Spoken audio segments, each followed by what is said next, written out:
and in the Philippines. Filipinos would have been considered to be Indios, or just like Native Americans, at least in terms of the racial scheme of the Spanish Empire.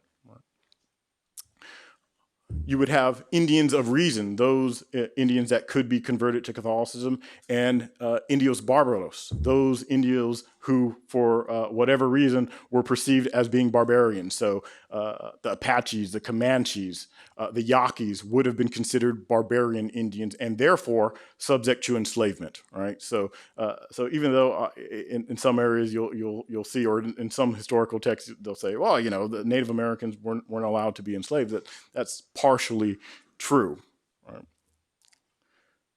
But not only does slavery help fund the growth of the church in general for settlers in the Americas, but also it helps to fund the missionary church, right? That aspect of the church, or the church militant, that is focused on converting Native Americans to Catholicism, right? So the very thing that many Catholics today, if you go to places like Boston College, you have these great portraits of Jesuits looking on, on a boat, nobly being paddled by Native Americans. That that this didn't happen by accident, that there was a lot of money involved in this process, and that money had to come from somewhere in terms of the creation or the establishment of the mission system, right? So even if we looked specifically at the establishment of missions for Native Americans, that you'd have to look at where that money is coming from, right? And that money is coming from the slave trade. And the Jesuits, by the time of their suppression in 1767, actually are the best at it, right?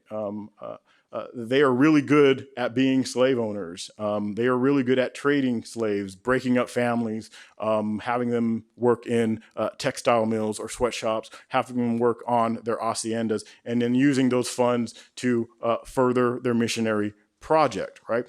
And so, when we're thinking about global Catholicism, right, and this is something that we Catholics today pride ourselves in. Oh, we have this global Catholicism, that we're a global church, but it came from empire, right? And it came from a particularly nasty type of empire, right? So we should kind of pay attention to this stuff.